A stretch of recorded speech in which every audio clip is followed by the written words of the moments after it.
What's going on, YouTube? This is Hart Collects Comics. Thanks for tuning in to my YouTube channel. I appreciate you guys tuning in. It's been a while since I did a video, and one of the things I'm going to talk about briefly today is just to give you guys a little bit of an idea why if anyone by chance has wondered why I've been less active, why I might not have commented on some of your videos as of late. So many great channels out there, so much little time.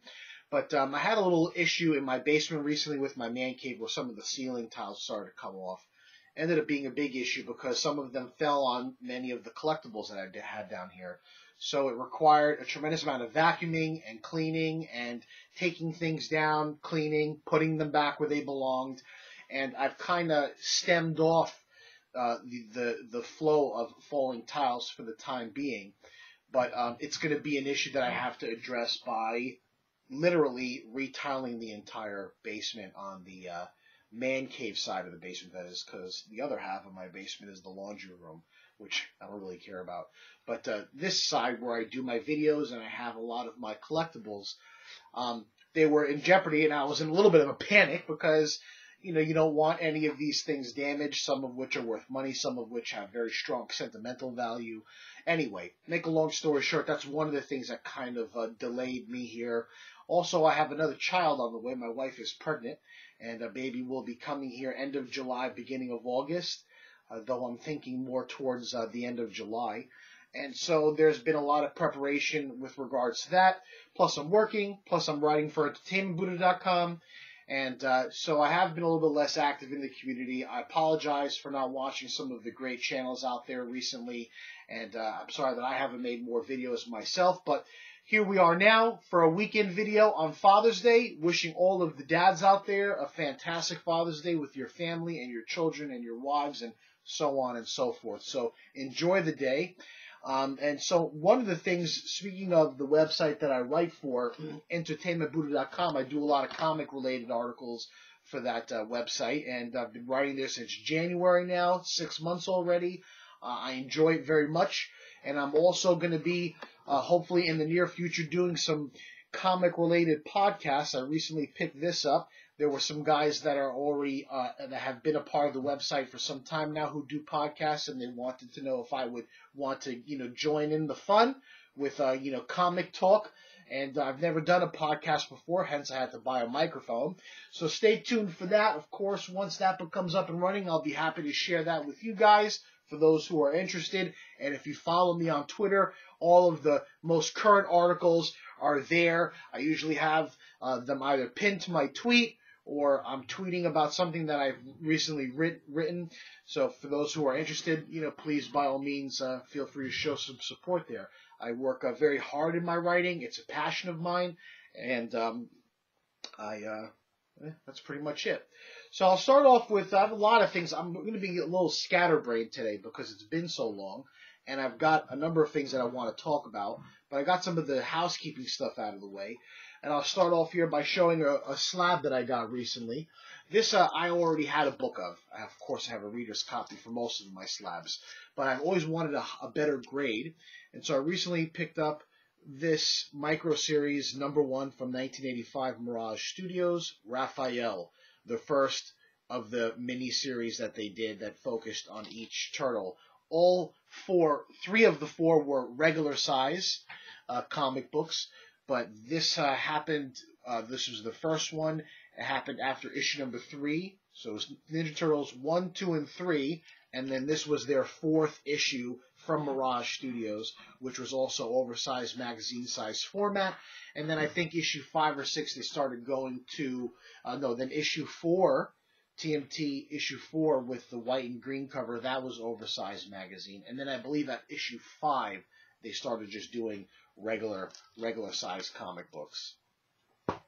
So this is one of the oversized ones. It's an 8.5 off-white to white pages, and I love this book. This is one of my favorite comic books. I have, again, a reader's copy, which I just recently reread. In fact, the reason why I reread it was one of the articles I wrote recently for entertainmentbuddha.com was when the new Teenage Ninja Turtles movie first came out, which I still haven't seen yet. Hopefully going to check that out today with my wife, actually. But I wanted to do like an origin story on Casey Jones, so I pulled out my reader's copy. I took some cool pics of different scenes, and you know, I wrote an article basically just kind of introducing Casey Jones and his origin. You know, so this is again one of my favorite books here, and I'm happy to have a graded version. So continuing with TMT, also recently picked up this trade paperback called Shell Shock, which was a compilation of a bunch of different stories by different artists, many of the original guys from the Mirage studio days, Jim Lawson, Steve Levine, Michael Dooney, and those guys. And it has a lot of cool, fun stories in it. Even has some cool stories featuring my buddy Fugitoid, Professor Honeycutt, who is one of my favorite Turtle characters. I always liked Fugitoid, and quite frankly, I wish that they did more of Fugitoid, but he was a very cool character. Again, like a lot of the early TMT stuff, all of it was in black and white. And I bought this because there's another picture of the Fugitoid, who again is, I always thought that he was a really cool character. I have about 3 copies of the Fugitoid #1, which was a tie-in to issue #5 with the Ninja Turtles, and that too was also Fugitoid #1 was also a magazine size, like many of the early Turtle books.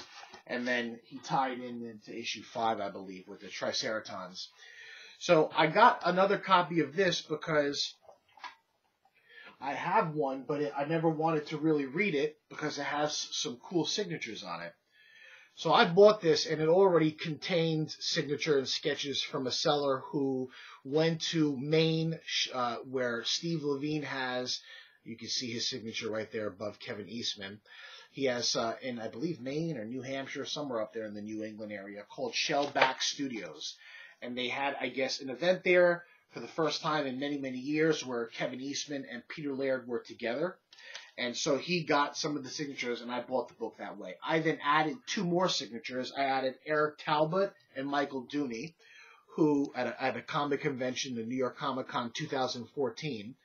So you can't see it too good, but I'll post a picture at the end of the video so that you can get a better look.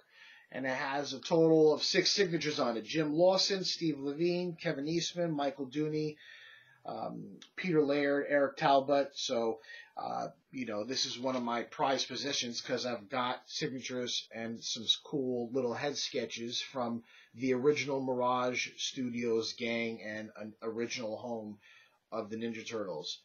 So, look forward to reading this.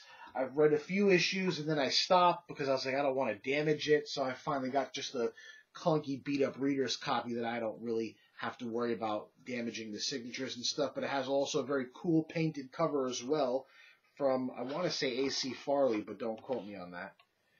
Anyway, on to other things. Wrapping up with the Turtles. Another series that I started recently was IDW Bebop and Rocksteady Destroy Everything. I love the cover, very colorful and wacky, and I read the first issue. They go back in time. There's a little time traveling in this, and one of the characters from the early volume 1 is Renette, if I'm not mistaken is her name. She was with Lord Simultaneous in some of the early issues, and they brought her back, as you can see here with the clock on her head, and she was pals with the Turtles, and it looks like, you know, she makes an appearance in this storyline. And I enjoyed this issue very much, and so I bought 2 and 3 this week from my local. Issue #2, they only had 1, and in fact, every time that I've gone in here, my guys, they don't buy too many copies of IDW stuff. I guess there isn't much of a demand at their location. So each of these, when I bought them, there was only 1 left. I bought #1, there was only 1. I went in there today, or the other day I should say. They had #2 with a real corny cover, but I bought it because I wanted the story. So this is #2. They only had 1 left, so I had to take this. And then I went on the day, on Wednesday, I believe, when they have all of the new comic books laid out. and they only had one copy of this at that time, and I bought that as well, issue number 3. So IDW has been doing a lot of Turtle stuff. Their run now is almost in the 60s. I haven't read any of that, though I am reading this, and I'm enjoying it so far. Some other modern stuff that I picked up, just cool covers worth showing off. The new Civil War series, the Frank Cho variant, caught my attention. Has an old school boxing poster kind of a feel to it. Vintage boxing poster. Iron Man versus Captain Marvel. So this caught my attention. And then when issue 2 came out, of course, I was hunting the Cho variant again, which also has a very vintage feel to it. Old classic kind of a feel. Medusa versus Thor. So I haven't read these yet, but I will get to them eventually. And the reason why I haven't been reading them is because I have been reading DC Rebirth stuff, which I'll get to in a second. And then this is also cool. We're showing off for any Howard the Duck fans out there. I'm a little behind in my Howard the Duck. I think I'm still stuck on issue 4 or 5 since Marvel did their reboot back in October of 2015. But this one here has the return of Bev from the movie. So I look forward to checking that out. You know, I got some catching up to do. But Chip Zdarsky, who is an artist and writer, I dig a lot of his writing, and that's why I'm still reading the Howard the Duck. Before the reboot, I read the first 5 issues, and I was very much enjoying it. And then they stopped, and then they started from number 1 again. I mean, just a bunch of nonsense, really. So, DC Rebirth. Overall, so far, I'm just going to be completely honest and say I'm not impressed. I know a lot of people feel differently. I know that as far as the numbers are concerned, they've been kicking ass. The Rebirth stuff has been selling like crazy, and they've actually been outdoing Marvel as far as the numbers are concerned. So I attended the midnight release at my local. I got the midnight release variant. Okay, off the bat, it tells you that you need to, read these 2 issues first, Superman number 52, as well as Justice League number 50. And so I read these because I wanted to have as much information as I could before the Rebirth to have the Rebirth stuff make sense. I'm a Marvel guy mostly. I don't pull any punches about that, but I do like reading, DC stuff occasionally. But I guess maybe because in recent years I haven't been reading much DC, with the exception of a few story arcs here and there, like I followed the entire Endgame story arc, which I also found kind of just blah and confusing. Some fantastic covers by Capullo and beautiful artwork, but the whole story with the Joker and him having been around since the beginning of time, and I wasn't feeling it. I did read also the story arc in the Superman New 52 with John Romita Jr. when he started drawing, and Geoff Jones did the writing, and the Machinist and all that. That was okay. And then when John stopped doing the writing, I left it alone. So I really haven't been reading a lot of modern DC stuff lately, and maybe that's why I'm not feeling this Rebirth as much. So they did the Rebirth ones that I just showed, right? And then each superhero got their own Rebirth one-shot, okay? So they have their own Rebirth one-shot, and then after the Rebirth one-shot, it starts Rebirth number 1 again, which is redundant in my opinion. But I haven't read all of them. I haven't read any of these 3, actually, that I just showed you. But I did read the Batman Rebirth, which was just an average read. There was nothing special about it in any way, in my opinion. But I read it, and it was fine. I didn't hate it. I wasn't over the moon. Then there's the Superman Rebirth number 1. This is after the one-shot. I didn't get to this yet. And then these just came out, the regular Batman after the Rebirth one-shot. I picked up 3 copies of these because of the DC characters. I do kind of like Batman and Superman the most, so I try to get extra copies of those if I can. I have heard that this was actually one of the better Rebirth stories, which is Detective Comics 934. Wow, almost 1,000. It has Clayface there and Batman and Robin and the rest of the gang. And I heard that this one is really good. I haven't read this one yet, but maybe I'll try to bang this out in the next couple of days. And then after the Rebirth variant of the new Lanterns, and this girl here, I don't remember her name, Jessica something or another, she ends up becoming the Lantern in the Rebirth issues. If I'm not, it's like, I don't know, it's confusing. And then she has her own #1 after the Rebirth one-shot. So far, I've been collecting these because, it's kind of like the mentality that I don't want to get left behind if these things end up being all these rebirths. Look at all this. This is all Rebirth business. All these rebirths, you don't want to end up, end up taking off and then say, I didn't get it, But I have been making the effort to read these, and so far it's just been blocked to me. Again, I'll chalk that up to maybe I just haven't been reading enough of the DC stuff in recent years where a lot of what is going on in here clicks. But I did give it a shot. I did read them in some of the books in their entirety, and they were just whatever to me, So anyway, that's pretty much that. Going on, already 16 minutes. I'm sorry, guys. I'm just going to try to bang this out because I don't know when I'm going to have a chance to make another video. I know that sometimes when these things get very long, you'll lose people, but whatever, it is what it is. So, picked up a complete set of the Fool Killer recently, early 90s stuff, and I don't really know what this is, but it caught my attention and I got it for dirt cheap. And when you see something like this, so many fools, so little time, I had to check it out. It really caught my attention, So, again, this is stuff from the early 90s. I got the complete set, and I look forward to checking it out. This one here, he even carries a business card, Fool Killer. If anybody's ever read these things and they want to chime in, by all means, please comment. But I have read... when I shared these books in a Facebook group that I'm a part of, and one of the guys commented, said this is actually a very underrated story, or run, or arc. I think it's a total of 11 issues. He said that it was really good, and that's actually one of the more underrated storylines, he said, something to that effect. So I look forward to checking these out. Fool Killer, Tears of Torment.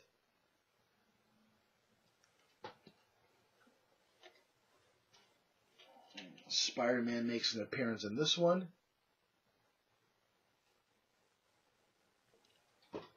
Pretty cool cover. The Fool Killer about to get run over.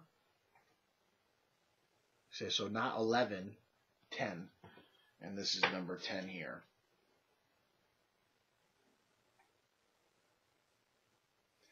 So that was a recent haul off eBay that I got. And so that's pretty much it, guys. I'm going to wrap it up here. I actually have an entire box I haven't even gotten to yet. I have some other stuff coming in, so maybe I'll just hold off on this to share at a different time. I don't want a video to go over 20 minutes. I'm already at 18. But just some candid comic book off-the-cuff, talk here. Also just sharing some of my own personal things with you guys as to why maybe if anyone by chance has wondered why I've been less active or haven't been commenting as much. Just had a lot of things going on in my personal life, like I mentioned, with the ceiling and the baby coming, and also been doing a lot of writing lately. So I hope that you guys are doing well out there. Enjoy your Father's Day, and as always, I appreciate you guys taking the time to watch my videos. Take care.